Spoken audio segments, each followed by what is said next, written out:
Win? All right. Yeah, Hey, look, what did you want, right? Guard it wasn't report pretty. time. Let's do it. Jimmy Toscano is going to be jumping in a little bit. Good night if you're a Boston sports fan. The Patriots' dream scenario, trade down out of 14, get arguably top 10 value in a position of need, drafting Oh Christian man, Gonzalez. I didn't know that. Boom. So that happened. And then the Celtics in a dogfight, and hats off to Atlanta. They wouldn't friggin' go away, man.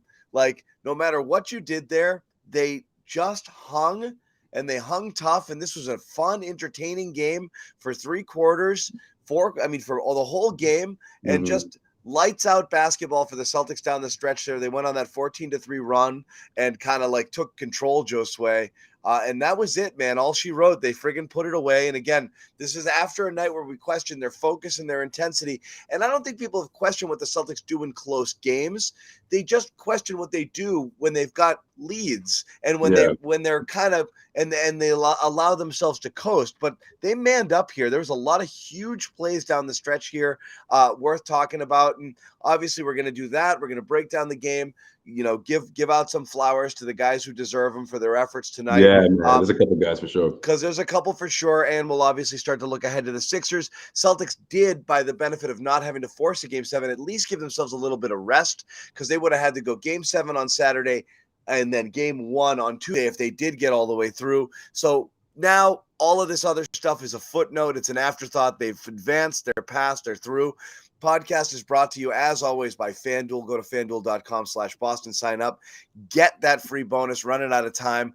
$200 in bonus bets when you make your first $5 real money wager. And let's get started with stuff, Josue.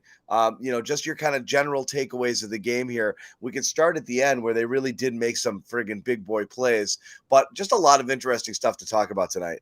Yeah, I mean, look, the Atlanta Hawks, they had the momentum and then they had the bodies. I think that's what made this scary, right? I think that's why it looked like the makings of an L, but the only difference was Tatum and Brown were sort of to each their own. They each had their momentum going, but you were waiting for them to just collect stops because no matter how much they were scoring, I mean, they both scored double digits in that third quarter.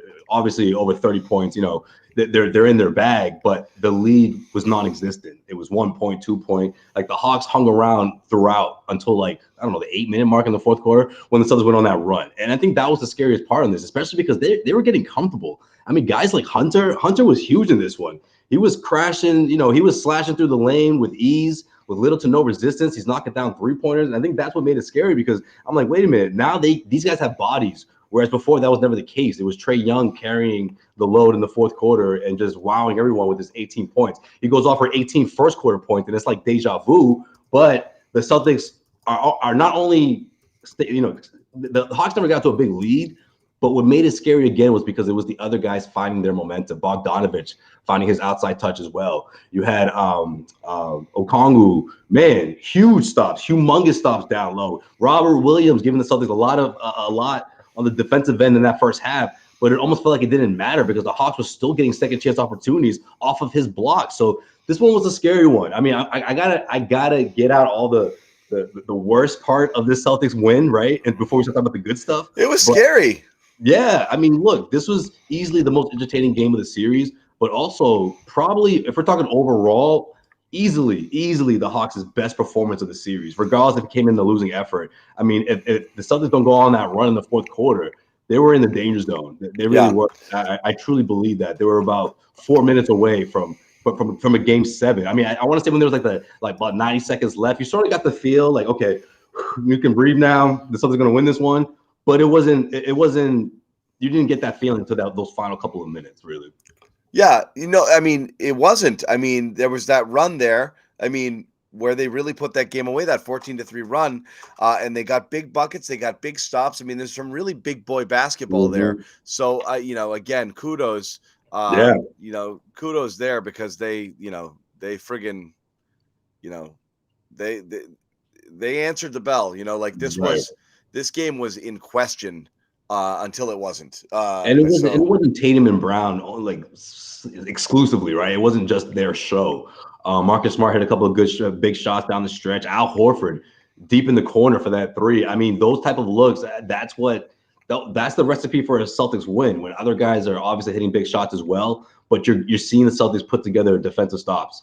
And for a while, that wasn't the case. But the Celtics just couldn't get back in transition. It seemed like the Hawks were just one step ahead. And we got to credit Snyder.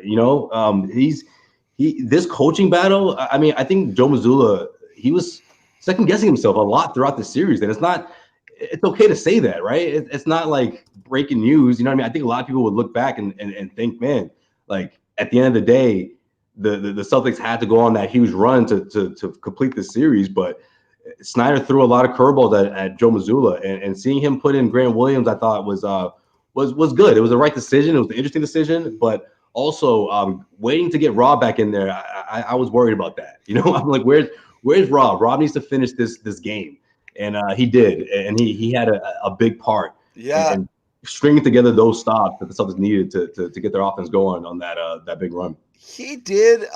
Weird game just in terms of who played. Of course, Grant Williams, friggin' Jimmy, you good? We can't hear you. Oh, you're on mute though. It's not. Oh, he's on mute. How about now? Are you serious? No. Hold on. Yo, if you're on mute, good, baby. You're good. You're on mute this entire time. Dude, no. I feel like the biggest rookie in the world after what just happened to me for the past 10 minutes or however long it's been. Apologies, everybody. 6 minutes in, we're good. Jason Tatum apologized to Janet Jackson after the game tonight for delaying her concert. And I'm going to apologize to everybody here for delaying the start of our show. That was my fault. I thought Josue had some audio issues. Turns out my computer's all just screwed up, and I couldn't get my freaking audio to work over here. Jimmy's texting me independently. Effing Josue, man. And I was not. That is not true. The truth comes out. Everything is above ground. I would just bash Josue to his face. I have no problem with that. Freaking Josue, man. Get in here, Zannis. Save us. And I was like, all right. Shout out John Zannis for pretending to have a clue on what happened in the Celtics game tonight. We know he was drooling over the NFL draft, obsessed with the Patriots just trading back for the next. He watched the ending, so that's good. But listen, Josue, would anybody have been any the wiser if Jimmy didn't blow up my spot? I was pretty good. No, I'll be honest. Seriously, why did you say that? I don't, because he owes me watch. I don't even know. I smoked him one time. I watched the entire first half. I couldn't. We were in the thick of it. I couldn't watch a hair of the third quarter. Dude, the Patriots dragged out their pick for an hour. And then I got stuck doing that, and I got stuck. And then we made it into, and then last 5-6 minutes I got to watch that too. But I missed a chunk, so I do feel bad about that. But interesting everything. And look, we're not going to start with Grant Williams and why didn't you play Grant? But what the hell Joe Mazzulla, this isn't quite Malcolm Butler, situation, but Joe Mazzulla's got to explain his thinking. Because Grant Williams was important tonight, and Grant Williams probably could have been important other times. And I just wonder if you played Grant Williams instead of Blake Griffin, if you're even worried about this game right now. I'm confused what happened between last game and this game that made. I'm not overstating the importance. Get ready for that Bobby take. That's coming soon. I'm not overstating the importance of Grant Williams. I'm just baffled that he goes from a guy who averages 24 minutes a game to 0, and everyone's like, yeah, no, it's normal. It wasn't normal. It's weird. Yeah. It's a trust thing, man. I think that's the a hate thing. He hates him. He hates him because he talks too much. I'd say trust. Oh well, there may be something to that. I don't know if the hate part. He does talk a lot, but at least he's not that same guy we saw when he was getting consistent minutes. Grant Williams, Robert say much Williams, to the officials. Same amount of minutes. Yeah, well, that's what Mazzulla wants out of him at the end of the day. Just play. Just get those 3-point shots to fall, go back on the other end, take charges, change the complexity of the game in some way, and just play, man. A lot of the times that wasn't Grant, especially throughout the course of the regular season, man. He would talk himself out of the game. He would look, he would look like he was unfazed by his disappointing performance at times. And I think it really got to Joe Mazzulla at times. And look, maybe he was in the doghouse, maybe not. But I really do think when it comes down to it, it's a trust thing for Joe Mazzulla. And I feel like he saw this other team succeed and play well without Grant, so that he was like, look, if that's the case, if this is what I got to do to get the most out of you, then I'll bench you. You're not a surefire spot in this rotation. And I think I still weak though. I mean, what kind of message is that sending? He could bench everybody on this team at some point in the year. The way that these guys, not everybody. I mean, there's a few guys that you wouldn't, but there's been situations where some of the star players have deserved to be benched and they get away with things. And I'm not putting Grant on that level, but I don't really think it makes sense to just pick on one guy for acting out when. No, but it's not just one guy. It's not just one guy. I mean, Sam Hauser, if he's not knocking down shots, you don't see him. That's what happened tonight. You know what I mean? Like Grant's in that same sort of boat where we all thought that Grant was like second guy off the bench no matter what. Why? What tells you that? What about his game tells you that he has to get those minutes? Nothing. He to me, he earned the bench spot from his play. So in that sense, yeah, if you can't be trusted in that way. I thought it was interesting that the other Williams, Rob, got as little playing time as he got tonight too. I thought that was more of an indictment on it was weird. what Missoula's seen from Rob. Like we know that he's basically called them out for consistency. I thought Rob was pretty inconsistent last game, and I wonder if that had anything to do with his playing time tonight. So I thought that was the message more than anything. I think Grant's just the benefactor of what Joe Mazzulla is trying to get out of Rob more than anything else. I think that's true. And I think there's some subtext there. Every time we talk about like, we need to be more focused in this and that, I think people always look at like Tatum, because, he has these weird kind of sleepwalky sort of performances time to time, or Smart or Jalen every once in a while when they drift in and out or have some lapses. But I think Rob has to be one of those people that they think about too, which is kind of like they love him. I think Rob and Grant both fall into that category. Just Grant hadn't been playing of like, they love him. But like, they're like, man, but like, can't you just be the good version of yourself, And like, so I think Rob's effort and Rob's focus sometimes kind of goes in and out. You can have really good Rob, and then you can have what the hell is he doing out there, Rob? Mm-hmm. And so, I feel like the last two Robs we've gotten haven't been great. So yeah, that's probably why Grant got some of his minutes there, as they weren't getting necessarily the minutes, but he was big late. I'll ask you guys this: are they absolved of their Game 5 meltdown? No. Philadelphia is watching that tape as we speak. I'm telling you. I mean, John, leading up to like maybe the 4-minute mark in the fourth quarter, this was anybody's game. I mean, it felt like really it kind of felt like the Hawks were going to pull it off. I mean, it just felt like they had answers, they had energy. Trae Young went cold in the second half, and that's really what it comes down to. I think if he hits a few of his shots that he was making, and some of them were open, this might be a different game. And then around the board, also Jimmy Murray was like non-existent in the first half, so I think that kind of Murray was iffy. But this was a game that, to be honest, I thought the Hawks blew this one. This was a game where they had every opportunity to win this game and pull away, and instead they let the Celtics go on that huge run. It was like 13-4 or something like that towards the end of the fourth quarter. And you got to give credit to the Celtics for it. Tatum had that massive putback dunk. Brown had a dagger. Marcus Smart. I hate to tell you, John, I don't know if you caught much of the end, but you're going to see Marcus Smart at the end of these games moving forward, because he did. I watched the whole thing. I watched long enough to be so mad Marcus Smart was playing, and then also be like, well, there go the 5 awesome Marcus Smart plays that completely wipe out all of it. And overall, he had a good game, but during a stretch there, you're just like the turnovers, pass to Tatum, jack the three, and it's like, dude, not what you need right now, Yeah. But then what happens? Mazzulla sticks with him. He drills a 3, and then he drives to the lane, fakes the pass for 3, and lays it up. And then obviously plays the good defense on the inbounds of Trae in the corner, where he took a couple basketballs to the gut, if you will. Yeah, and Trae Young, for what it's worth, Trae Young melted down in the second half. Yeah, 1 for 13 field goals, went ice cold. Yep. And I think honestly that if he hits a couple of those, we might be talking a different game. But it doesn't absolve the Celtics, because they fell into a lot of the same traps that they fell in tonight. Yeah, I'm sure there's plenty of those. I didn't think the energy was there early on in the game. I thought they were giving up tons of O boards, second chance points. The defense was very lackadaisical. I thought they were sleepwalking. I mean, they gave up on their own made free throw. They gave up like an and one, like right off the inbounds. And then I thought summed up their, sort of effort and energy level to that point. Now, it's credit to them, because in the fourth quarter, like I said, about 2/3 of the way through, they snapped out of it. I don't know what was said or what needed to be done, but you could see something kind of flip, and all of a sudden they punch the Hawks in the mouth. They go from being down to up like 10, just like that, right? It just kind of happened in like 2 minutes flat. Hawks called a timeout, and that was kind of the end of it. I think Tatum's dunk was kind of the dagger on that.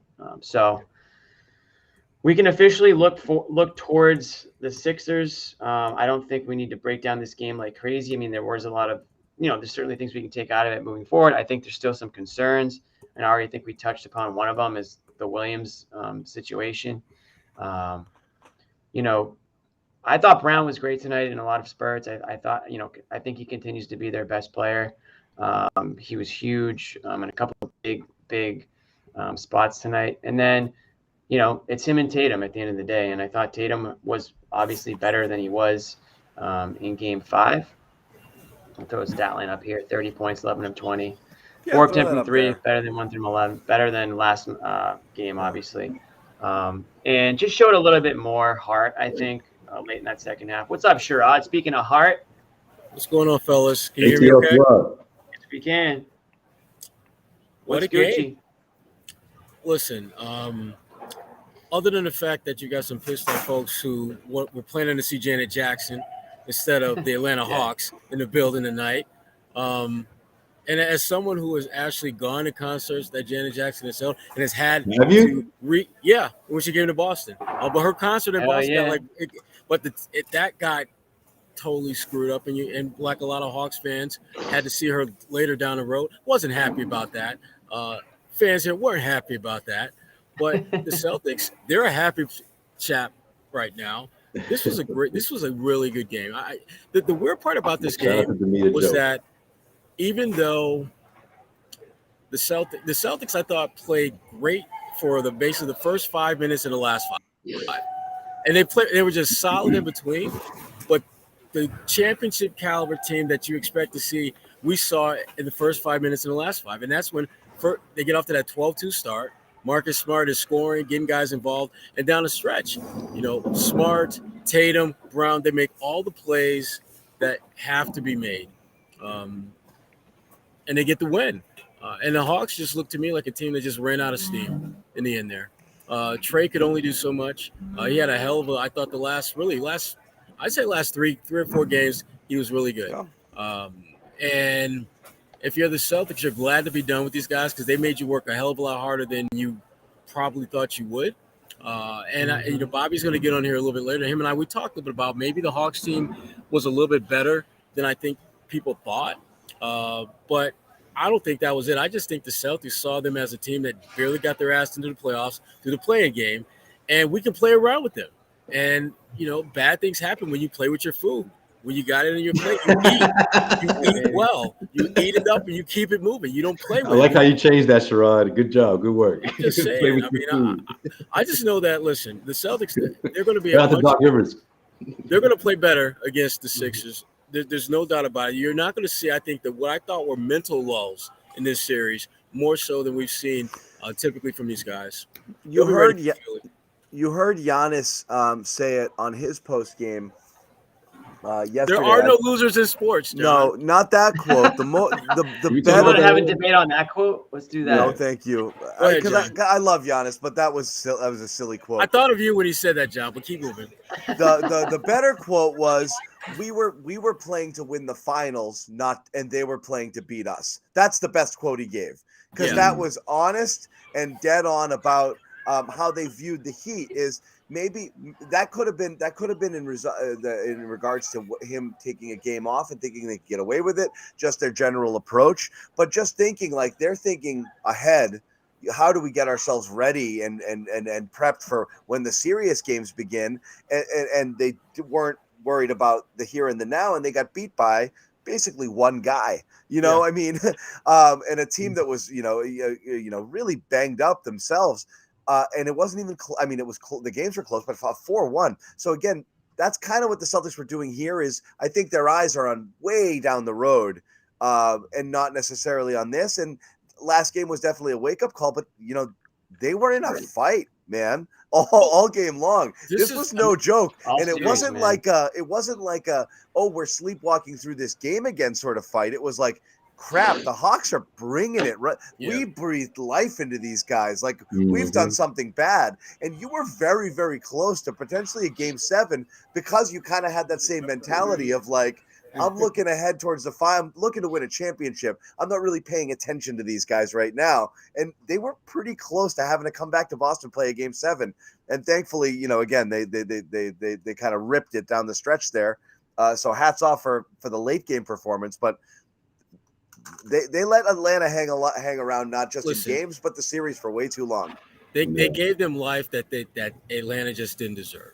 Yeah, when you get into the playoffs as a play-in team, you should be dispatched quickly because you just know that the odds of you doing well are not great. And the Celtics, I thought they got away from so many of the things that worked in those first couple of games. Like when Trae Young is looking to score, it would be nice to get a hand up in his face. Yeah, it would be nice. I mean, I'm not talking about blocking his shot. I'm not talking about being all up in his airspace. I mean, actually, like physically raise your hand up like you're trying to defend. At least give the look of defense. And that just didn't happen until you saw like the latter stages of the game. They started playing some defense. So, again, this was – have you – please tell me you guys haven't talked about JB yet. Damn. We haven't talked about individual – we're talking on a global scale. We're not talking about individual. We haven't done much individually here.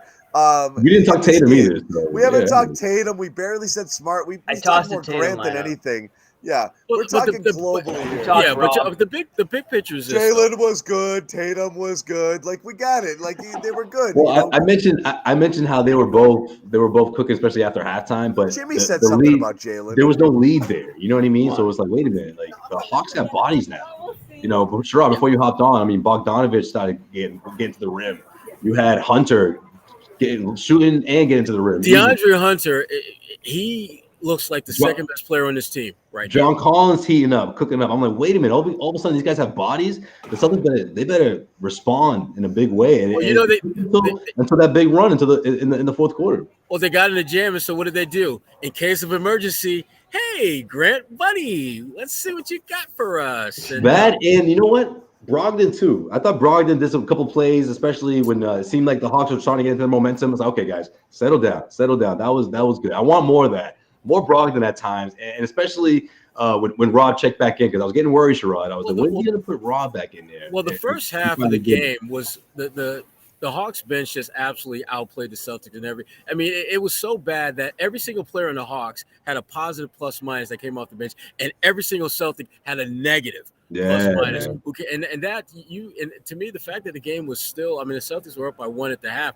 was surprising considering how lacking impact that bench was for them. And the starters were good, but they weren't great. And that's the thing that I kind of come away with this series, that it's a good series win, but you didn't play great basketball.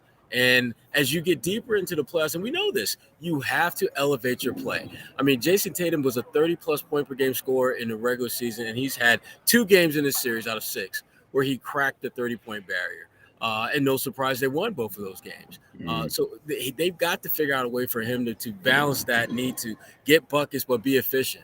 And again, this Jaylen Brown just continues to be he's just amazing to me how he is just able to consistently just elevate his game at the right time in the right moment to help this team. Because he missed 5 of his first 7 shots, and I'm thinking, crap, this is going to be that one bad game that Jalen has in the playoffs, and it's going to cause problems. And he just bounced back and was really strong for, I thought, the last 3 quarters, certainly down the stretch in the fourth. You know, he finished the game. He had 7 of his 32 points in the fourth quarter, made big shots, got to the free throw line, did all the things that he has consistently done throughout this season, and the Celtics come away with a win. And I don't know how much you've talked about Al Horford, but a little bit. If we had an end-game apology cam, I would have to go and do it for Al, because you were like, take this dude out of here. Al is like 37, 38, but he looked like 56, 57, 58. He looked horrible. I mean, DeAndre Hunter was giving him the business. Everyone in that, John Collins giving him the business, and he just didn't look engaged. And I don't think it was because of lack of effort. He looked like he couldn't move out there.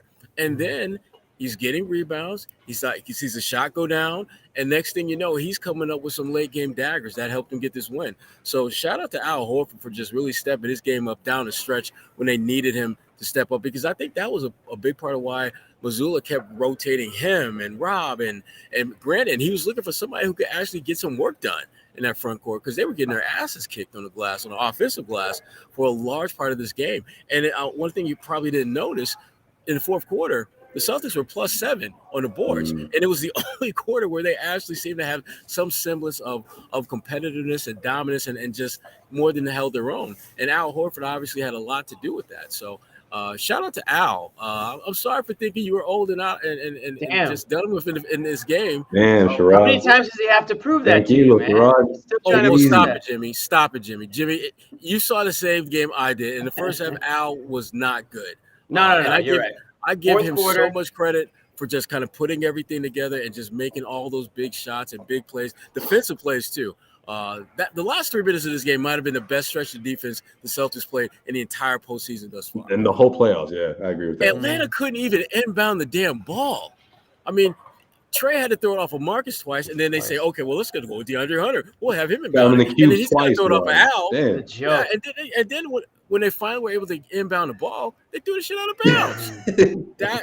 that to me was one of the greatest defensive stretches we've seen from this team all season long, because you don't see that. Yeah. You don't see a team struggle to inbound the ball like that. Yeah, but see, that's the thing, though, Sherrod. And I'm glad you brought that up, because when the Celtics smell blood, and what I mean by that is, a good 5-6 point lead, then they're like, okay, all hands on deck. Let's get this stopped. Let's close this thing out. But why can't they have that same intensity when it's, a 12-point lead, right? Or a 15-point lead? And all of a sudden it's just like, we got this. And then their defense turns into turnstiles. I mean, look across the NBA. If they continue to fall into these habits, and I'm sure they will, but if it happens more times than not, I don't know, man. We're talking about a game 7, whether it's against Philly or if they make it through the next round. Like, there's going to be a lot of those instances where you're wondering, oh, here we go again. Is this the old Celtics? Here come the old habits all over again. Right. I can't help but believe that it's going to happen after seeing the series, after seeing the play the Hawks. Yeah. Well, it's Go ahead, Jimmy. You got it. It's like, I think a lot of people are going to have PTSD about it, right? But I mean, real quick on Al. The one thing I'll say, Al fired them up a little bit late in that fourth. That 3-pointer he hit in the corner. And he pointed at the Hawks bench after they were probably chirping at him. Well, they were talking trash. They just said on Twitter, Bobby. Yeah. He was fired up. You had the Tatum put back dunk. He was fired up. Then you had Marcus Smart's 3. He was fired up. Those guys, right those final minutes, and not a coincidence, as the energy started to sort of change in their direction, the shots start to fall. They're feeling that swagger. The only thing you can hope for if you're a Celtics fan is that this is what they needed to happen for them to learn, but not learn the ultimate hard way, like say the Bucks are learning today, right? Like they learn that they can't get away with sleepwalking or coasting through games, because when they do, teams will knock them in the mouth. And the deeper you go into the playoffs, the more likely that's going to happen. The harder it's going to be able to get back up. A guy named Jimmy Butler isn't going to let you get back up, right? A guy like Joel Embiid isn't going to let you get back up. So these are the things that they had to learn in this series. And I guess we'll find out if they did or if they didn't, because we very, very well might be talking about a similar outcome like from game 4, right? Because this team, the one thing I'll say, good for them for pulling it off tonight and advancing, but they haven't earned our trust, I don't think, based on what we've seen so far. Well, based on what we've seen the Celtics have a just consistently play down to the level of their opponent. But the flip side of that is the better the opponent, the more Philly, there will not be a lack of respect for Philadelphia. 1, because they got the damn league MVP in Joel Embiid. 2, you got a head coach who's won a championship in this city of Boston. And 3, the way that Philadelphia just easily dispatched of a pesky Brooklyn team, you gotta respect what they did.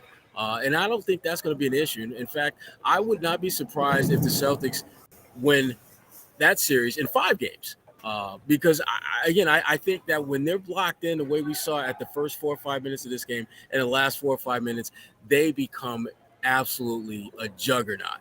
They become damn near unbeatable. And in this game, like I said, there's so many different players that stepped up when it absolutely mattered. But the guy that, again, for me, for my money's worth, that was a difference maker in this was Marcus Smart.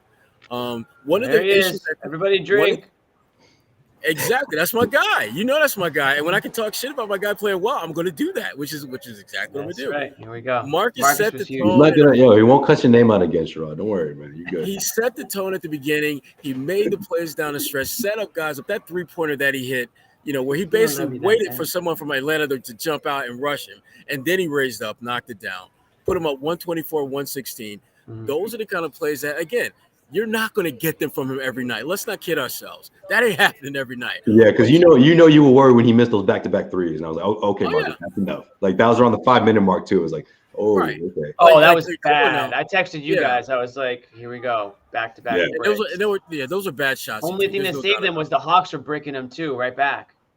Yeah, and that's what they bank on though, right, Jimmy? I mean, when they got out those layups, especially in the first half, it was like they were taking 1-2 passes, and they were pretty much looking like what the Celtics looked like in game one, right? With all those easy layups and transition, where the Celtics' defense was just not where it was supposed to be. It was like one step behind, and then the three started falling, and then Trey went off. It was a lot going on in the first half, man. And yeah, obviously, the Celtics may not face someone like Trey in the next round, but Joel Embiid, he causes other kinds of problems. So he does. He does.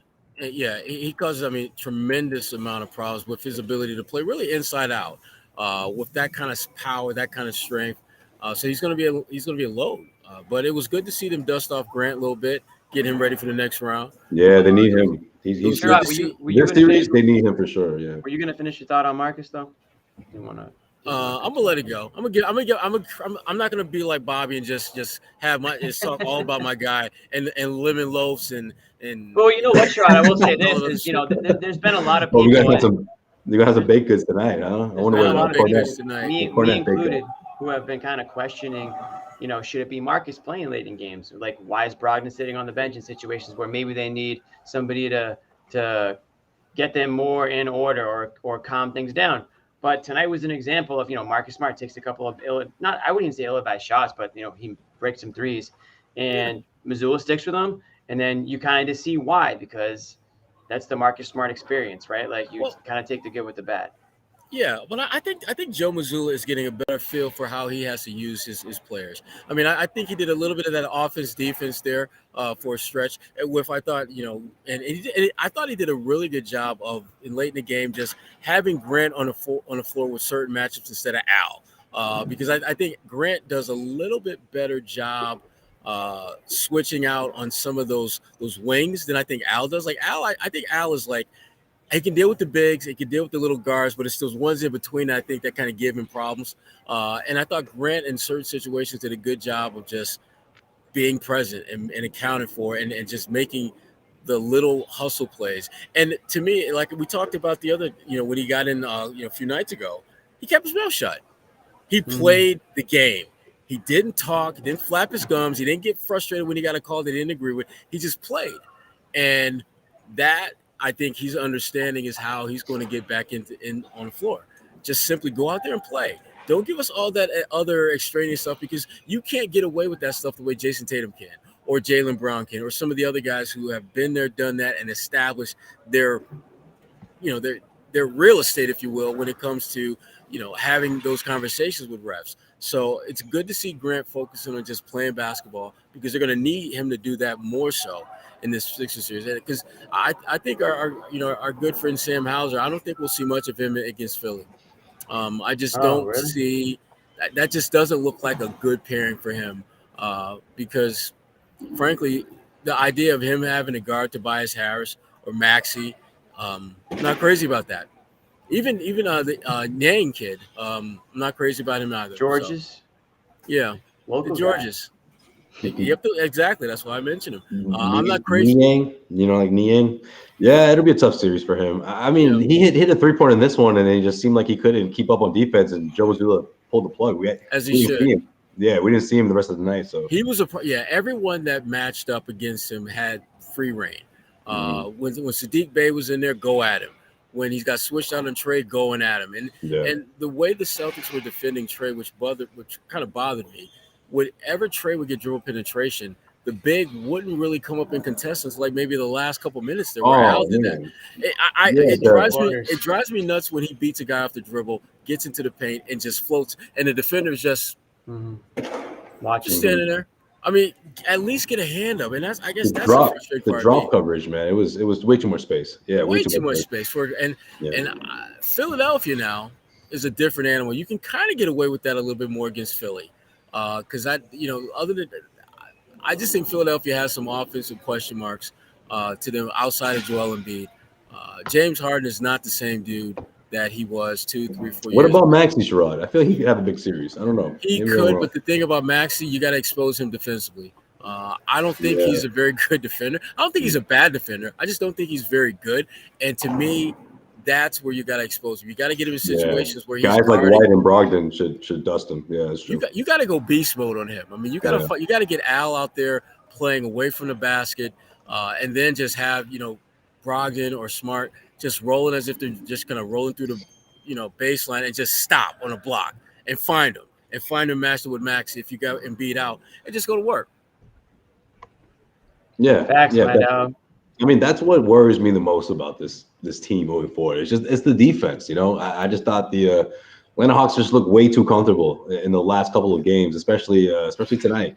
And I think if you're the Philadelphia 76ers, man, you're taking notes. If you're Doc Rivers and his coaching staff, I mean, the Celtics clearly had this team's number throughout the course of the regular season. Maybe minus one game, it was almost a sweep, and they caused a lot of problems for Philly. So Philly knows that. Doc Rivers knows that. But guys like Joel Embiid and Harden and Tobias Harris, I think those are the guys that I feel like the Celtics they have to find a way to put those consistent stops, especially late in the fourth quarter or even the second half as a whole. I mean, that's something that just worries me about the Celtics team, where you just saw the Hawks just get off into so many offensive runs throughout the series. Even though some of these games didn't translate into wins, you wonder what happens when you have someone like Joel Embiid on the other end. When you're on the wrong end of like a crazy run that the Celtics found themselves, at countless times throughout the series.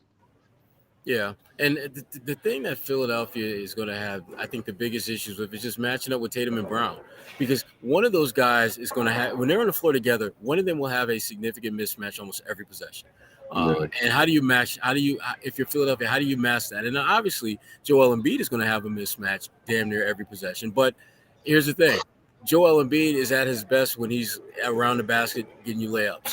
But you've got multiple guys who've shown the ability over time to defend him and defend him well. He's going to get his points for sure, but he's going to have to work for him. I'm not sure Tatum and Brown are going to have to work nearly as hard to get their points. And then it just becomes a matter of being solid defensively against everyone not named Joel Embiid. And if you do that, if you're the Celtics, you're done in 5 games. You'll win both at home. You'll split there in Philly, and then you'll come back for Game 5 and call it a night. Wow! And wait for the winner of the Miami-New York series. So that's your prediction? Celtics in 5. You're going at it already, huh? Okay. Yeah, already. I mean, listen. Hey, where's Embiid at health-wise? See, that's a major question mark. Listen. If anyone thinks that Joel Embiid is not going to play, I'm just going to let you sleep this one off, because clearly you're dreaming. You're clearly dreaming. So you keep sleeping on and having that wonderful dream of yours. I'm going to let you rest. He's going to play. There's no way in hell I can see Joel Embiid not playing. No way in hell. I think he's playing too. It's just a matter of how effective he will be. Yeah, and he may be on a minutes restriction of some sort, perhaps, but his ass is going to be out there, and he's going to be a load to deal with. Joel Embiid doesn't have the kind of cast around him to where he can be a decoy.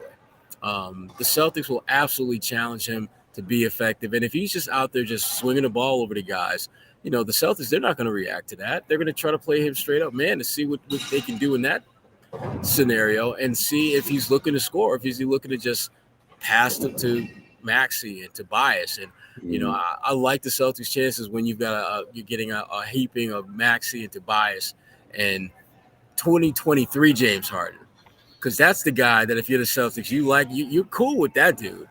You ain't too worried about that James Harden. He's still an impactful player, but this isn't a guy that's going to go out and get you 50. Is James Harden washed? I'll ask the question. Is he washed? I don't think he's washed. I just think he's not the guy that we've grown up watching.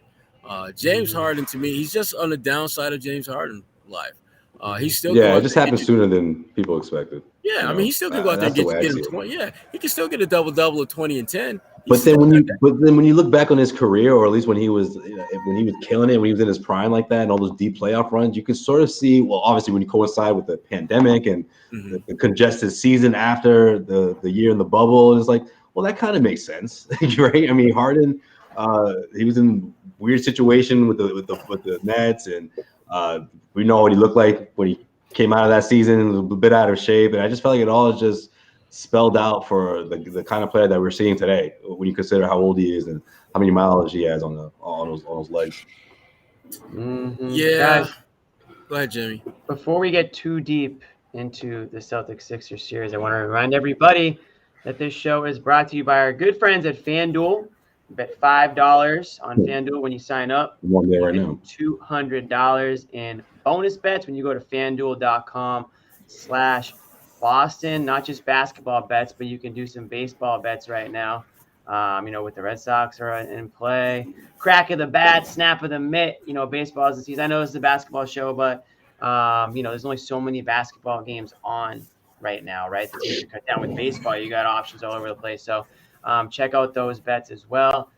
We all have the app. We use it a lot. And I actually just took a peek at the early line for Celtics Sixers game 1. Anyone want to handicap game 1, what that line would be?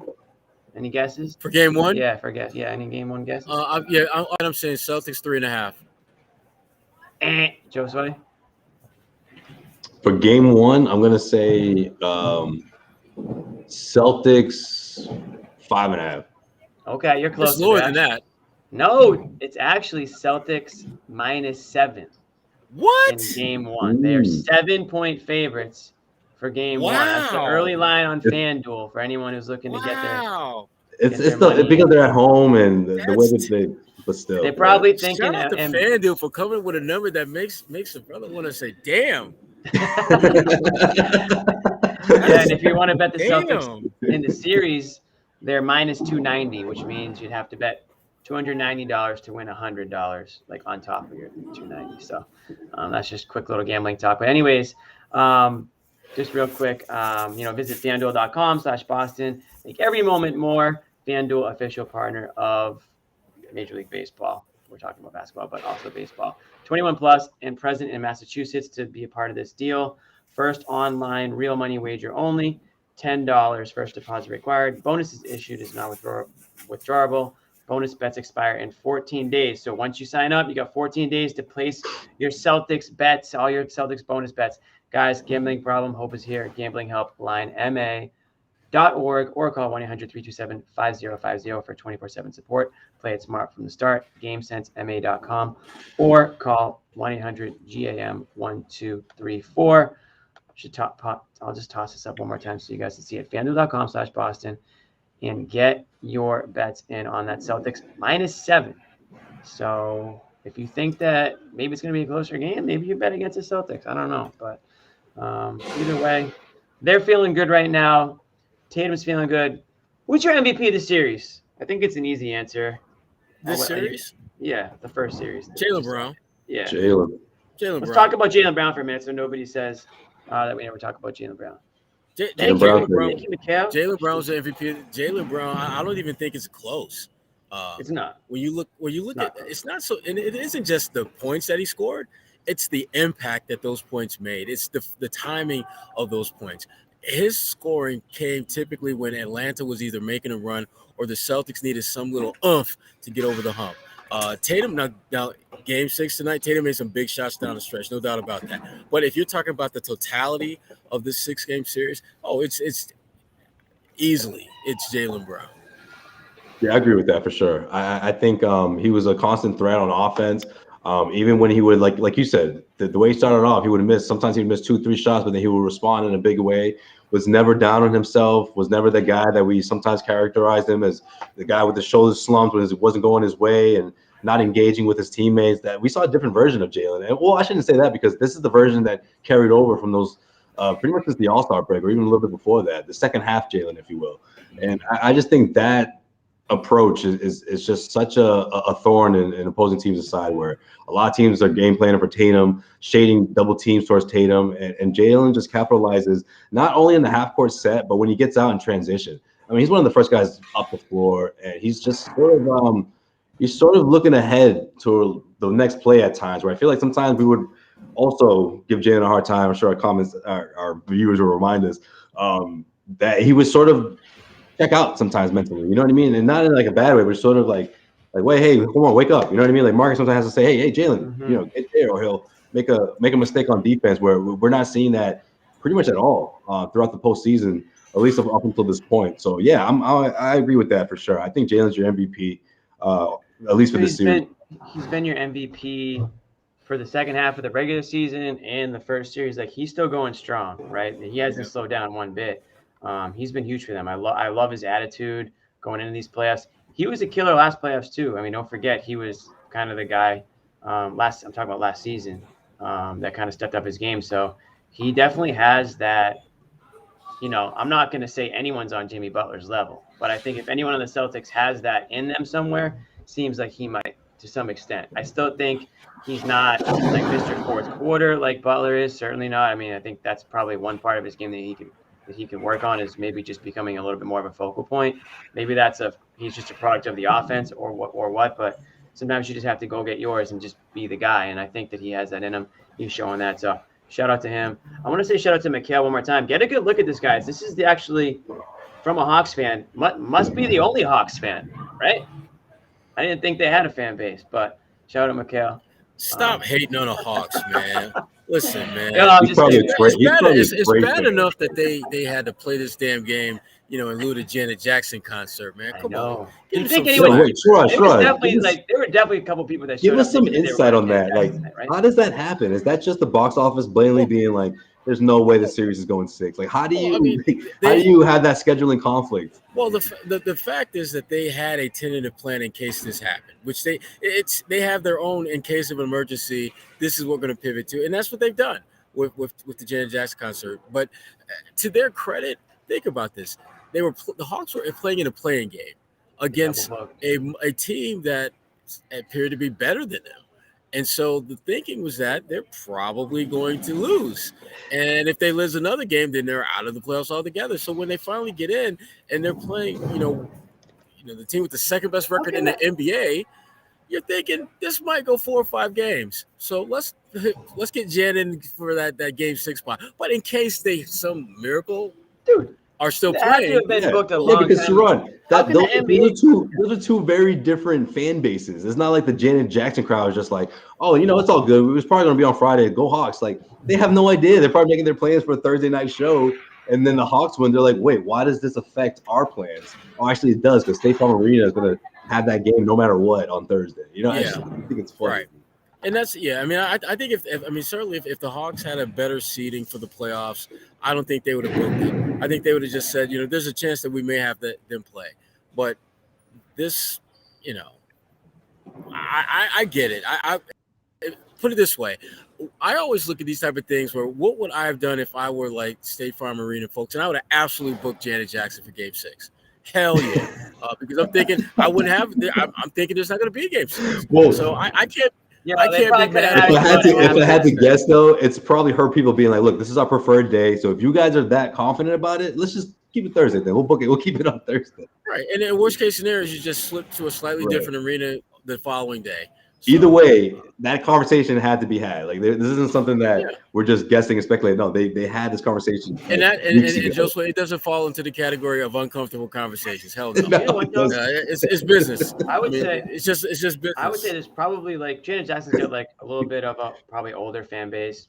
That's what I'm saying, Jimmy. You think they're all NBA fans? Like, I guarantee you, like a couple women showed up to the arena tonight thinking they were going to see Janet Jackson. Like, just did not know, didn't think, didn't check their not email. Up on sports, like, didn't check the email, nothing. Just very surprised, and maybe they stuck around for the game. There's probably some tickets available, but anyways, that's neither here nor there. We got our series unanimous Jaylen Brown award for series MVP. I think it's pretty obvious that they're going to need him to keep on keeping on. I think on the other end of the spectrum, I thought this was a pretty disappointing series from Jason Tatum, relatively speaking. I'm not saying that he was, he stunk, but I think that there were games where I was just, where is this guy? Like, does he understand the situation right now? And, to your point, Sherrod, the games get bigger, the lights get brighter. You don't really have that situation where you're underestimating your opponent. But there have still been situations in big games, even last year in the playoffs. Like, I can remember them losing games and being like, we just didn't come up with the right energy tonight. Like, that is still a concern for me when it comes to Jason Tatum. And, I'm not trying to blow it into something it isn't, but I think it's something that needs to at least be recognized that, there's no room for that at this point. Like, you got to have that. There's no off button, right? Like, you just got to be on at all times now. This is it. Well, with Tatum specifically, because of who he is and what he means to this team and how he has performed during the regular season. I mean, the dude averaged better than 30 points a game, something that no Celtic ever did before. That means that when you drop 30, that's a pretty run-of-the-mill average night for your ass. And Tatum only had 2 average nights in this series. Everything else was slightly below average. And I get the fact that he is doing, I think, a better job of facilitating, and his rebounding, I think, has been really strong. Especially tonight. Series. Yeah. But that being said, you still need to be that dude that puts his team on his back offensively and carries the load. He just has to be, I think he has to be a little bit better in that regard. And his defense, the weird thing about Tatum, as he goes, so goes his team. He had stretches in this game where his defense was strong.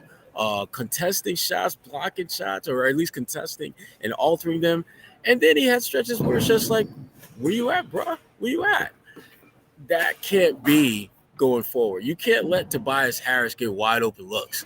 You can't just let Tobias Harris pull up at the mid-range and just stand there without getting a hand up. You can't do that with Max. Mm-hmm. You can't do that with a lot of these Sixers players because they're going to get confident once they see 1 or 2 go down, and that's the worst thing you want to see happen. You don't want them to get into a flow, into a rhythm. You want to make sure that they are always thinking that, damn, he might block my shot. Damn, what is that hand in my face? You need to be into them. You need to have a presence defensively. And I thought Tatum was kind of up and down in that regard. So it'll be interesting to see just the way they approach the Sixers team from a defensive standpoint. I'm more concerned about their defense than anything else. Yeah, me too, Sherrod, for sure. It's just not the same defensive team we saw last year, obviously, but it's a problem, especially when you saw the defensive lapses against the Hawks. But, to piggyback on what you're saying about Tatum real quick before we get Bobby in here. Bobby? We know what he's capable of, right? Last year changed things. This is a guy who had an epic performance, a Game 6 performance against Giannis in the Bucks. He had a not as impressive, but just as important performance in the bubble. Like, he's continued to rise in that regard in terms of putting together those stellar performances that put teams away in the postseason. So I'm still waiting for Tatum to do that. I know he will at some point throughout the playoffs, but yeah, you look at the way he was shooting in this series, shot below 40% more than once, or a few times, I should say. And a lot of the times when he couldn't find his offense, you're wondering if he was going to give you something else, whether it was the playmaking or whether it was a little extra muscle on the defensive end of the floor. I love the rebounding. I love the fact that in games 3 and 4, he was getting to the free throw line a lot. I think that continues against Philly. What I don't want carrying over is, and I know we've mentioned this before, and it's only mentioned when he does it, so I'm mentioning it tonight even though he didn't do it, talking to the officials. I mean, hopefully this is something that he's learned from Game 5.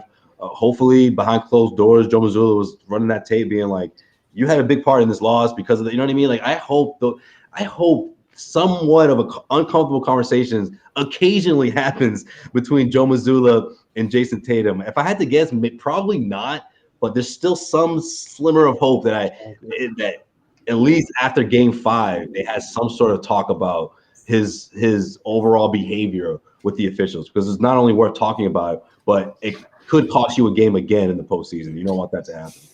Speaking of being on good behavior, what's up tonight in Atlanta, Bobby? You on your best? What up? Yeah, gotta make that fight tomorrow. Party mode? Oh, so you're gonna be up late. You're gonna be up all night then. He's pulling all night. That's a lot of downtime overnight, Bobby. Mm-hmm. Yeah, and I'm thrilled with Tatum. I'm glad you guys are talking about Tatum here. Just got out of the press conference with him. Really? I'm surprised to hear that. Well, not criticizing him, but we're just like, keep your shit together for the next series, This was an example of this was an example of a game where I think you'd expect what you're hoping to see more consistently. Right. So give us your takeaways from today, since we've already been going for a while. Yeah, I'll start with Tatum. Got a pass bad away in that second half. And right when that happened, you saw something click there. He started making a ton of good decisions, whether it was dribbling out of the double teams and getting downhill. I thought much of his activity in this game went toward the basket, despite a 3-for-9 3-start and, some shooting highs and lows throughout this game. He had a great game inside. If I'm looking at it, it's 7 for 10 from 2.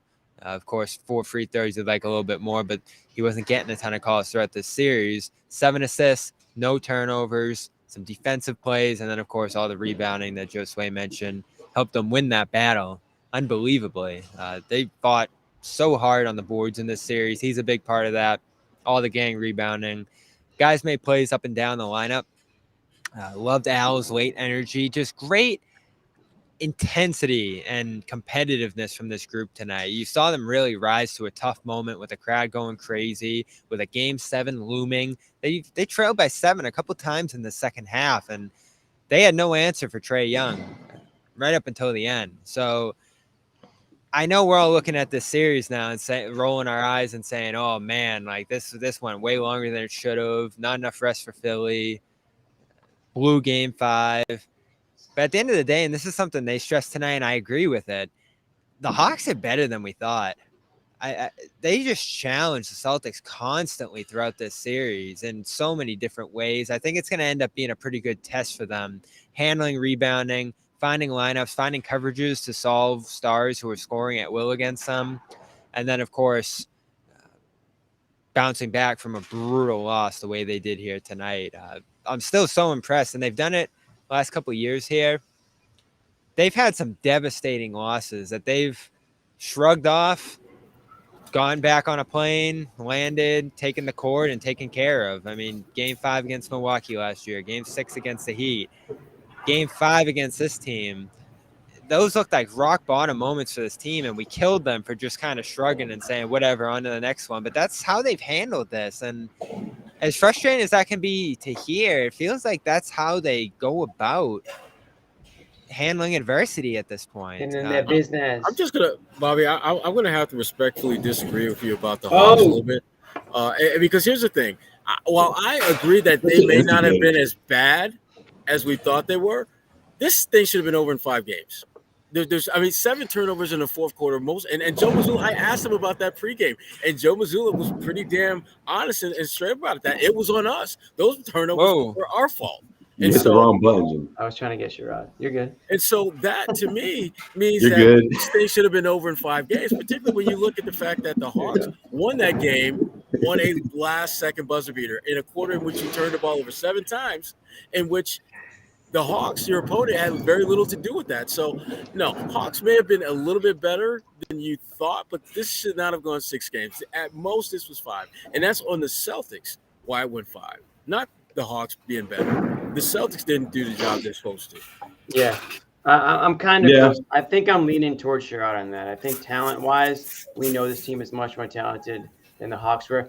Yes, Bobby, like John Collins kind of came out of nowhere he didn't come out of nowhere. He just came back from the dead, I guess. Over the last couple games. Which I was wondering when that was going to happen, but I guess that was started in Boston. I think if they got a more consistent zombie style on us. Yeah, exactly. If they got a Sherrod was talking about him being a potential never mind.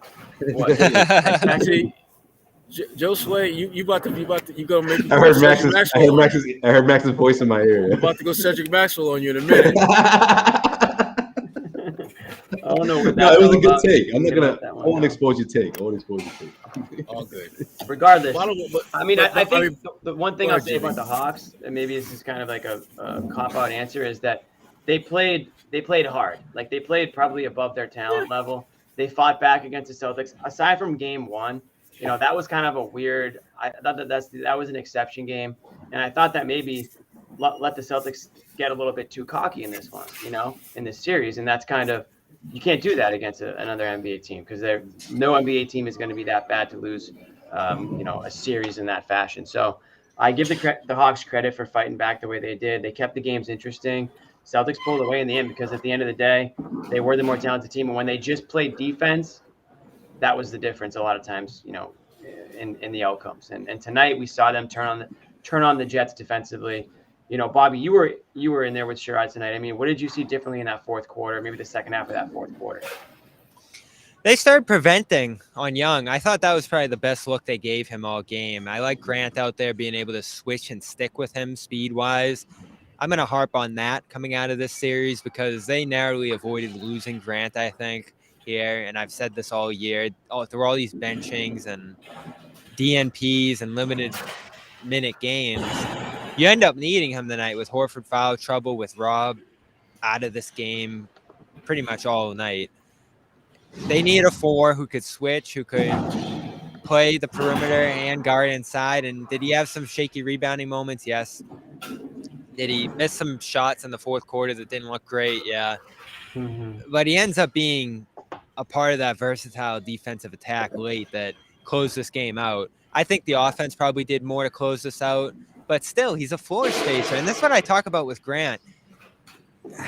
I don't know how we got to this point where he's just this guy who plays a little sometimes of this foul trouble. This guy's so versatile. He hits threes. If he plays his role right, and I know this is what you guys are going to respond with, is he always going to play his role right? Is he not going to complain? These things that probably keep him from getting in games consistently. You needed him tonight, and everybody I talked to tonight was just ecstatic about the way he played.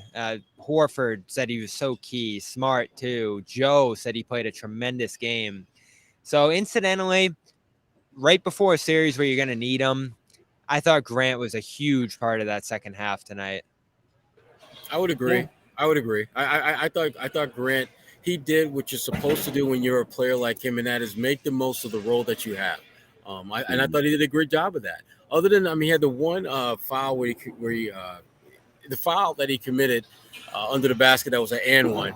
That's just because Grant is not vertically elite. He's not jumping out of the gym, and he got caught underneath a guy who just put back and he fouled him. But that being said, Grant's overall game I thought was good. I thought he made really good decisions. I thought he made really good non-decisions when he didn't like something out there. He didn't do what we saw earlier this year where he'd bitch and moan about to the refs. He didn't do any of that. And as long as Grant plays the game and leaves all that other extraneous stuff to others, he's going to get on the floor. He's going to help this team. So hopefully we'll see him, a little bit more active and engaged and on the floor in the Sixers series. I can't imagine why he wouldn't play more than we've seen now. They'll need him. They're going to need him, especially closing down the wings and closing down the baseline. And it comes down to defense with Grant. And I'm not calling him a bad defender, but I just feel like, again, it's a trust thing. And little by little, he's re-earning Joe Mazzulla's trust. And going into this series, they're going to need him. They will. He's going to be important. So it'll be interesting. But I think one of the strongest takeaways from this series is clearly what happened in Game 5, and that's the one thing that's going to stick out the most, even a little bit more so than what we saw tonight, but especially because you saw a guy like Trae Young essentially put a team on his back and beat you. And that stuff happens from time to time in a best-of-7 series, right? But how many times is that going to happen again? You know what I mean? And I don't mean that in a bad way. It's a legit question, right? Like, how many times is that going to happen to the Celtics defense, and how are they going to respond? Because they didn't respond great in those first 2 quarters of this game, right? I mean, Trae went right back into what he was doing in that fourth quarter. He dropped another 18 points in the first. Shit, the dude was on pace to go off again, but he just cooled off in the second half. I mean, I think it was Jimmy. It was you who said it. I mean, he goes off. Maybe this thing does go 7, right? I mean, he had the reinforcements to do so. Everybody else was doing their thing. Even Murray, who I was concerned would have a huge night, woke up in that second half, and it just seemed like that was the one thing missing to complete what the Hawks were trying to do tonight. So you wonder, on the grand scheme of things, how does that translate throughout the rest of the playoffs, and who's going to be that guy? Obviously, Joel Embiid is the new, he's the threat now going into this series. But how much does he control that series? How much does he put his team on his back, and how many times does he do it to win a game or two throughout the course of the best of 7? And will that be enough for the Sixers to force a game 7? You have to look at it like that, not in the sense of how many games will the Celtics close this thing out. I mean, let's wait and see. But I obviously had the Celtics winning this series, but I don't know. I think it's gonna be a much longer series now because of so many of the flaws that we saw against the Hawks just pop up left and right. Bobby, you were talking about Grant briefly, and we talked about it right after the beginning of the show, to be honest. Sherrod, I don't think you were on yet. It was me, John, and Josue. And yeah, Grant got minutes tonight, and I think he proved to be somewhat useful and somebody that I think can be counted on in certain situations. What I'm wondering, and what I wondered and said earlier, is was this more of Grant deserves some playing time, or Rob played himself out of some playing time tonight based on his performance in Game 5? It was foul trouble. Yeah, foul trouble. Rob playing poorly and necessity. Things went so poorly on the defensive end in that first half, I think, that they wanted to try something different. And the first time we saw him was at center right before halftime, which I was like, what? They didn't go back to that, but it showed they needed a different look out there. So I think it's a little bit of both. Rob, I don't know what was going on with Rob out there tonight. It felt like he didn't do much of anything other than contest some shots. So that's my negative. My main big negative of the night is Rob, and I'm wondering, because they do have a series here now with Philadelphia, and this is a tough series for Rob. Last I checked, Philadelphia had a pretty good center on their end, so that's a strength for Philly, and it seems to be like it's a weakness for Boston right now. Is the center position that they're plugging and playing guys because. Well, I'm not going to go as far as weakness after the game Al Horford just had. I mean, okay, ginormous performance from him. Sure, but I think you need more than Al Horford, right? And I agree with you. Al Horford was the depth you're talking about. Yeah, and Al Horford's kind of obviously a different style. He's not going to be banging down low with Embiid, right? He's going to be out, certainly be contesting the outside shots. But I think point being, like, where's Robert Williams in your mind right now? Because it seems like on any given night, he could be looking like the guy jumping out of the gym or looking like the guy just sitting on the bench because for whatever reason, Missoula isn't happy with him or he's not effective. And it feels like we should be past. I feel like we should be past this right now. I feel like he didn't 25, 30 minutes from Rob easily and effectively.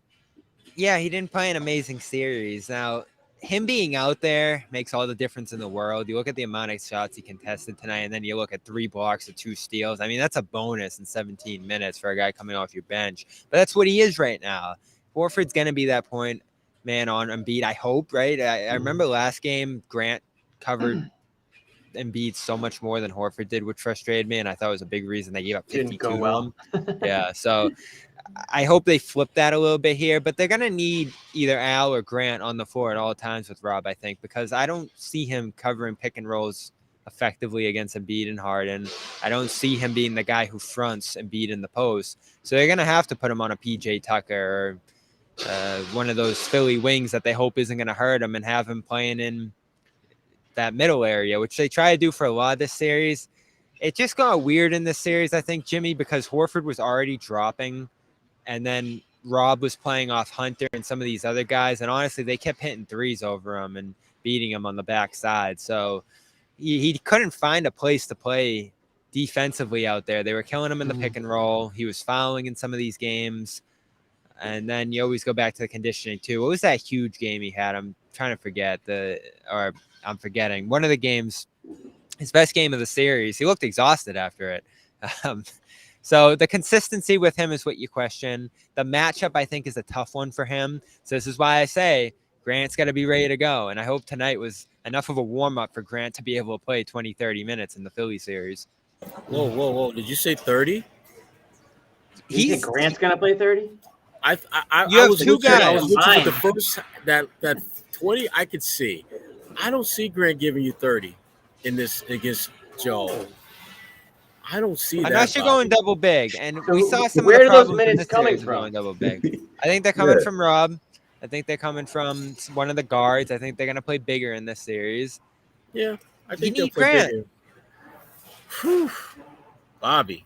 I keep saying it, guys. Grant, I just think 30 is a little much. No, I mean 30 is the high end if he's playing great. I mean 17 tonight is the average. Not with the qualifier, I can buy that. If he's playing great, and by great meaning Joel is not dominating the action and Grant's making shots and the Celtics are pulling ahead, double digits when he's on the floor. Yes, that could get you on the 30. Like his game 3, 4 for 4 from 3, and some versatile defense out there. I know they lost that game, but he played well tonight. He played well in spite of not scoring.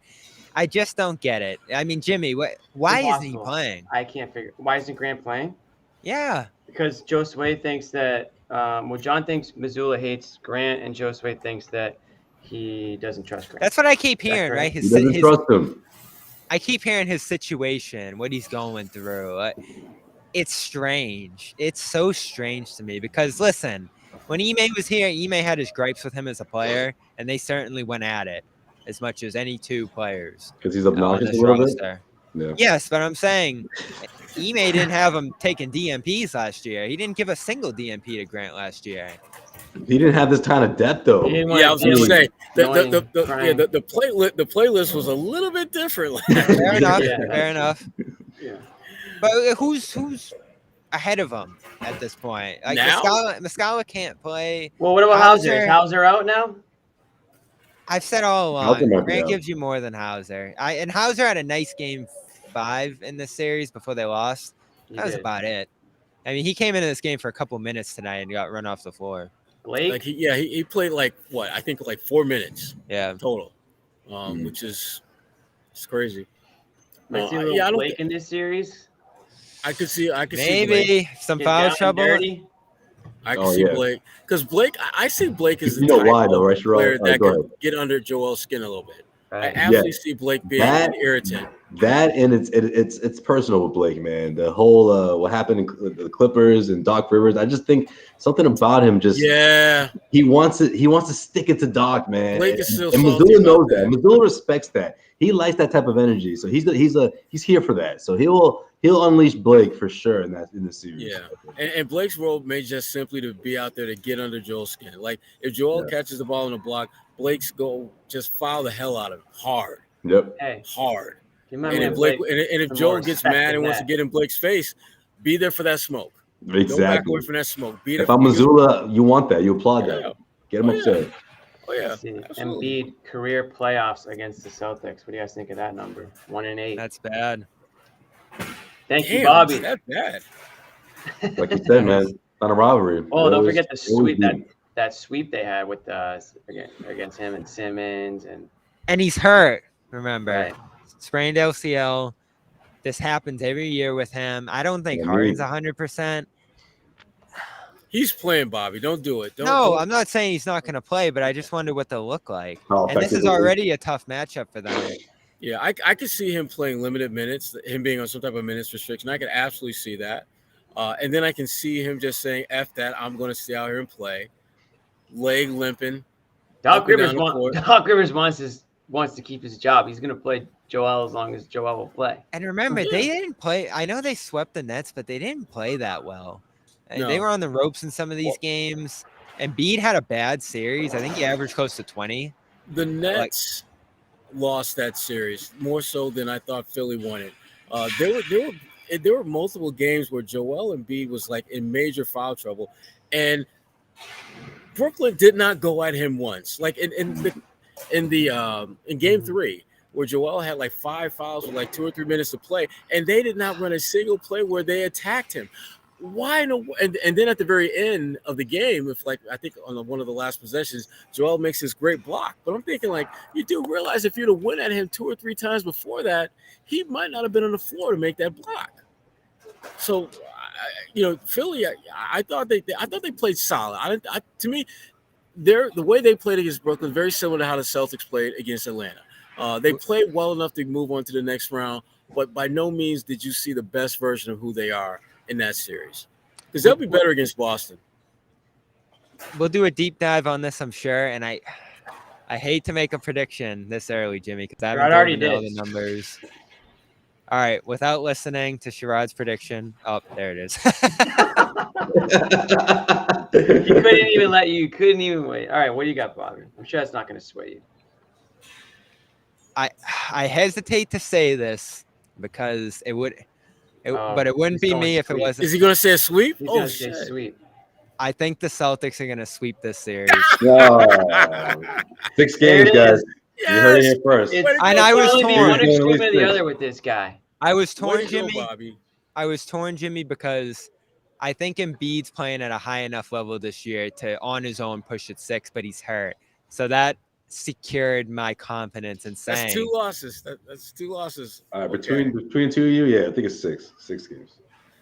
You're splitting Way it. to go, Bobby. Way to cannonball with the prediction. That's like, damn, he's not even dipping. I was nervous. You got the Hawks 1 game. You're not gonna give them Sixers 1 game. Damn. So, Bobby, you fully trust these guys even after some of the displays that we saw. So let me run through it, Jimmy. Let me run through it. 5, Bobby. I feel good with 5.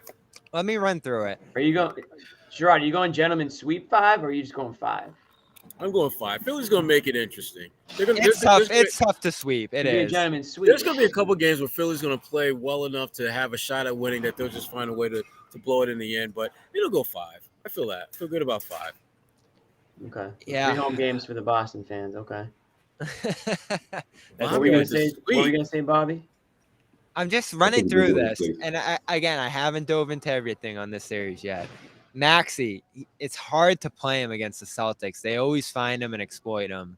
Embiid, they have so many bodies to throw at him. Harden, I haven't been impressed all year with him. He doesn't look great to me. Last time they played the Sixers, he only shot 3 shots at the rim, and the numbers always look good, but I'm always watching saying, what do you actually do? Harris always seems to be invisible. Tucker had a great last game against them, shorthanded, but he's a guy you can stash Rob on and get some good minutes out of him. Melton's fine, not much of a needle mover. And what's left?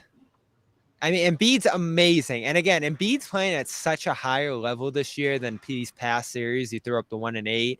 That on its own makes a difference. And if he's right, he's going to take a game or 2. But now that he has an LCL sprain, that's a significant injury. And there's some doubt about whether he's ready to go for the start of the series. I know Harden's had some Achilles pain in the year. I think the Celtics are going to sweep them. So you're telling me that the Sixers are a little banged up too, right?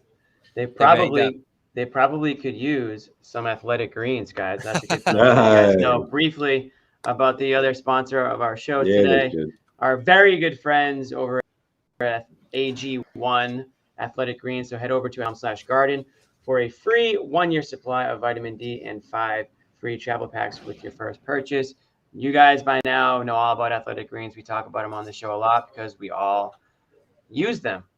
I mean, I know I certainly do every single morning. Quick scoop into the water, shake it up, down the hatch, off you go. 75 vitamins, minerals, adaptogens, prebiotics, probiotics. Let's be honest, guys. You know, we're just not getting enough vegetables. We're just not getting enough vegetables every single day. And why would we? Mom and dad aren't making us. But this is a good way to get that in there and not have to, worry about that $15 salad at lunch that nobody really wants to buy, but sometimes you feel obligated to. Athletic Greens comes out to like $3 or less, depending on your subscription a day. Far cheaper than the money that you'd spend on vegetables throughout the course of your day. Cheaper than a cup of coffee and much better for you. So again, guys, athleticgreens.com/garden. You get a free 1-year supply of vitamin D on top of what you get with the Athletic Greens order, which comes with a cool shaker glass, comes with it comes with the month of Athletic Greens. It comes with vitamin D and 5 free travel packs. Travel packs are awesome. I actually ordered travel packs on the side too because they're super handy. Toss them in your duffel bag, toss them in your backpack on your way to school or whatever. So again, that's AG1 athleticgreens.com/garden. So Bobby was just telling us how part of the reason for his Celtics sweep is health. I think really it only comes down to Joel Embiid's health. They're going to go as far as he's going to take them. I think personally, James Harden is not completely washed, but he's heading in that direction. He's just not the same guy anymore. I mean, a couple of years ago, He looks different. I don't know if it was the fat suit that he put on a few too many times or what, but he's a little bit slower out there. It's it's the speed. It's, I think he's going to get you. I think he's got to be more of a facilitator, and maybe he can still hurt you that way. He's not the guy that you're worried about dropping 30 on you as much anymore. I think he could still rear back and get one, but it's certainly not as consistent or as fearful as you would when you really feared the beard back in the day. So, you talked about Maxey. Who else stands out to you on this team that was going to give the Celtics a run? Because I'm certainly on the side where I think the Celtics are going to advance in this series. I don't think it shouldn't be a 7-game series. I think 6 would even be pushing it. I think you guys are right where it should be around 5 or 6. I think 6 is as most as I would anticipate. I'm going to give the Sixers some credit and just say that, yeah, they can give the Celtics a run. And also, I'm still struggling. I have trust issues. With this team. I've seen it happen too many times in the regular season. I've seen it happen in the playoffs where they just don't look like the team that I know that they should look like, whether that's because of well, you know what the biggest worry is, Jimmy? Or just their lack of effort in defense. What's that? Game 1 comes around on Monday. The injury report comes out and Embiid's out, and the Celtics just go, right? All right. Exactly. Can you imagine? Exactly. That would be like Doc Rivers' greatest coaching. We got this. Yeah. That's spot on. Yeah, pretty much. A 50% chance to return. So, I mean, the Celtics didn't greatly favor losing Game 5. They bought the Sixers an extra day. 9 days off. Sorry, an extra couple of days. Right. So, that's something that we'll obviously be on the lookout for. But you're right, Bobby. That would just be perfect, right? Yeah. They announced he goes out, and we have a replay of the Oklahoma City Thunder loss debacle when they announced that. Unless Maxey figures out a way to play and thrive in this series, and this has been a brutal matchup for him. There's some games where he's barely played because of how big of a target he is. This is going to be a tough one for Philly. It is a brutal matchup for them. I do like how they played in that game where Tatum hit the game winner. I thought Embiid cut off the post, and that really bothered the Celtics. They're going to have to play fast again here to prevent him from just clogging the lane and rejecting driving kicks, because even tonight you saw how important those are, the Celtics offense. Brown getting downhill, Tatum driving and kicking. You can't do that when Embiid's playing in there all the time. So they're going to need Horford to be great. They're going to need Grant to hit threes. They're going to need guys spacing the floor, which White did a good job of in this series. Brogdon always does a good job of. And again, Horford and Grant, especially at those big man positions, need to be out there spacing the Sixers out, which is another reason, Jimmy, I don't think this is a great series for Rob either, unfortunately. Well, you know what? I'm sick of it, because at what point is it not so matchup based for a guy that's supposed to be such a focal point on your team? I mean, really, how many years? So is he just not a guy that you can depend on night in, night out? Is he just a bench guy? Yeah. You tell me. I don't know. I mean this year, bench guy, but it feels that's like what he became. Some games he is. Until he gets surgery. I don't know. Surgery? I don't want to hear another surgery. Knock on wood. Yeah, seriously. Well, it was a minimal one, but who knows? Maybe he'll need something else down the road to unlock him. I think what he needs to unlock is it's all up here, and this is what Joe Mazzulla is been trying to get at. Is that Rob's biggest setback might not be physical; it might be mental. It might literally be unlocking his brain and allowing himself to be the Rob that we see in spurts, but we just don't see on a consistent basis. And I honestly think that's the reason why he didn't get as much playing time tonight. I think that was a little bit of a message from coach. Yeah, game 1, 12-8.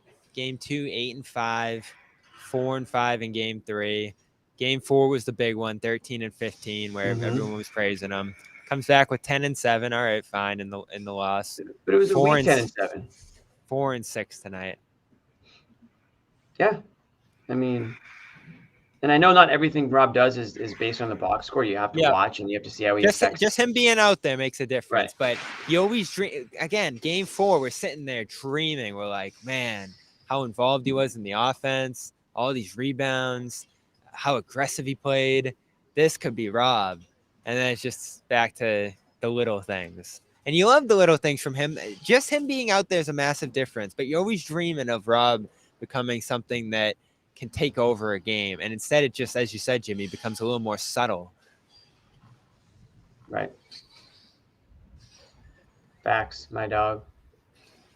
What else? Anyway, I'm excited for this one. Should be another good crowd in Philly once it turns over there. I'm sure Celtics fans will get a little more amped up for this series than they were for the Hawks one, which I think they were snoozing through a little bit in games 1, 2, and 5. They weren't alone in that snoozing.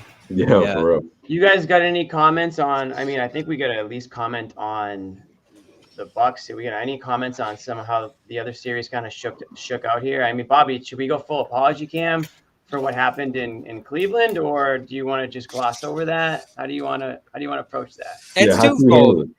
It's twofold. Obviously, the Cavs weren't an East Finals team. Their limitations were just too massive on the wing to be able to compete with even New York, never mind Boston, or who they would have played in the second round. I guess it would have been Miami. That would have been terrible. But that's one. Two, the Heat were for real. And anyone who was scared, anyone who was nervous about the Celtics playing them round 1, you were right to feel that way. I pulled up Jimmy's stats today, and it is just, it's goofy. 60% from the field on the volume of shooting he's taking, 37 per game, while dishing 4 or 5 assists and grabbing all those rebounds. He's flying through the air, tipping in a lob shot at the buzzer. It didn't even seem real. Yeah. No, I mean, we've seen playoff. This is like Jordan. Like, I didn't get to watch Jordan. It felt like I was watching Jordan for this series. No, it's crazy. And you know what? I tweeted this. I tweeted this. He's got the look genes, out. Man. Look out. It might be. I said, everyone who was nervous about Miami round 1, you might be nervous about Miami round 3 the way this is going.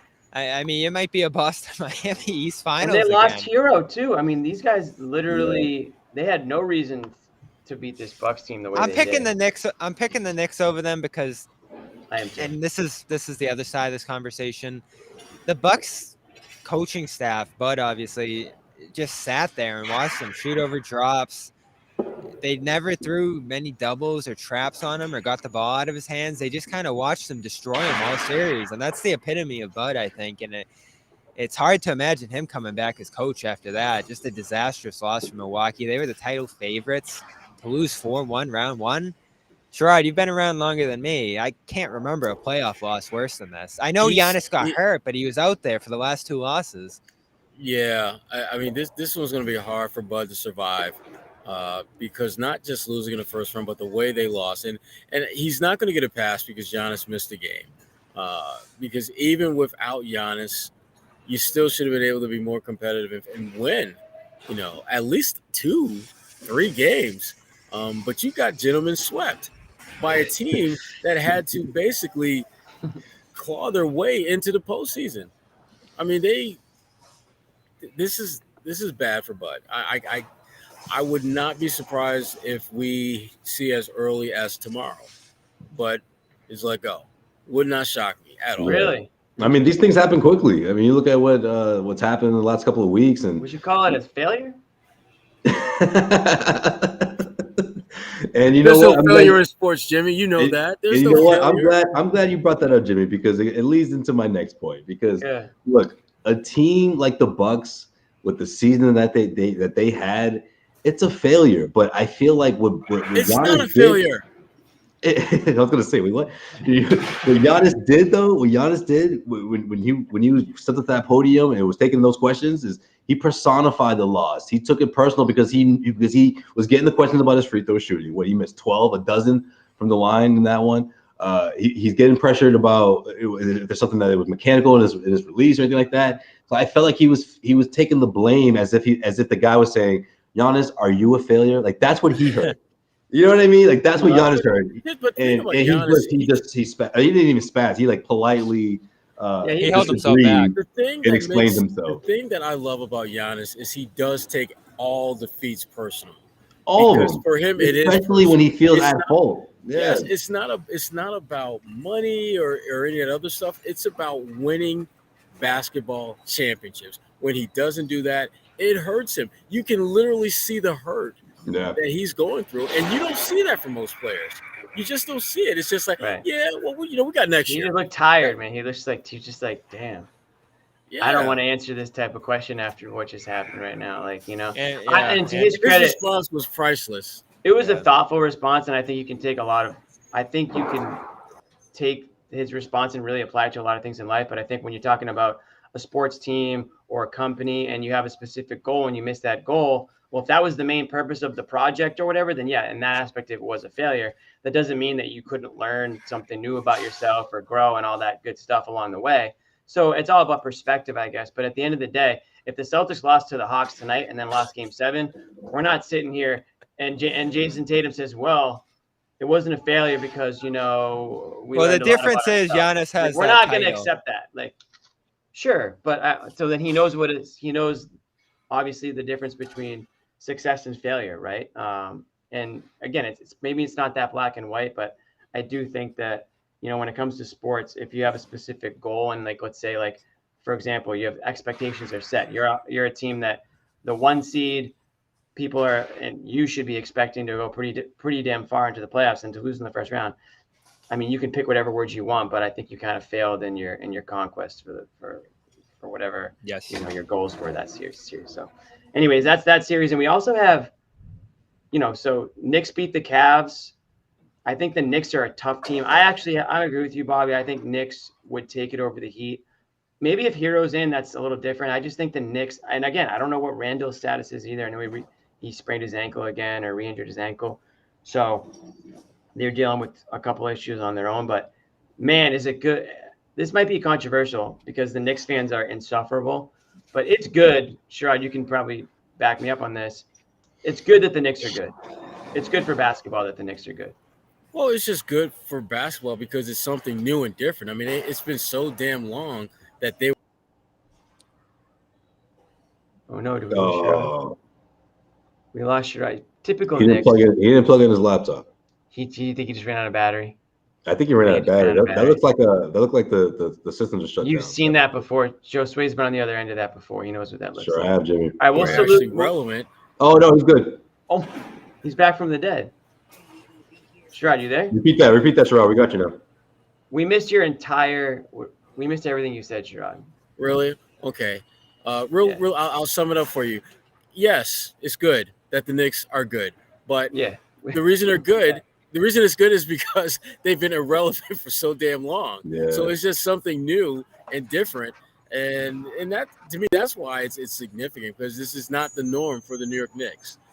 So we'll see what they can do with the Heat though.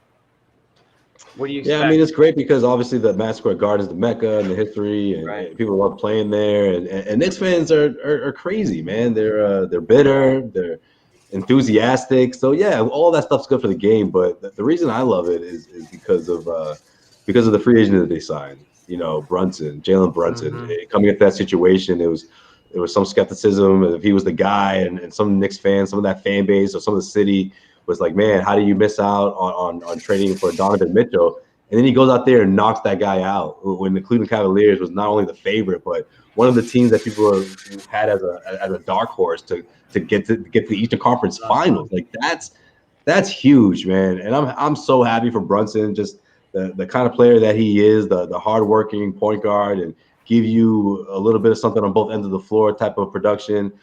Who he was in Dallas is the way he sort of get a name for himself, work his way up. So yeah, all that is good, and it's good for the league. And it's great to see the Knicks back in it, another team that no one saw making it out of the first round.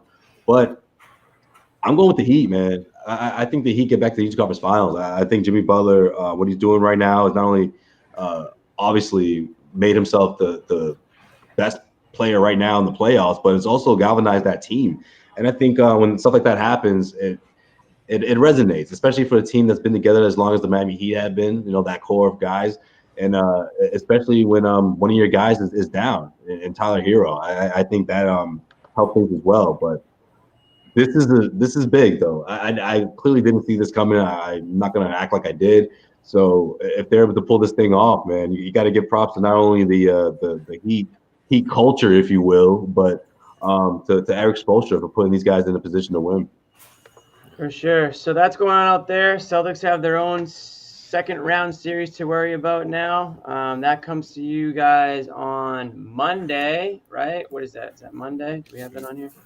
Yeah, Monday. Yeah, Monday. Got the weekend. So we got Celtics, Sixers Monday.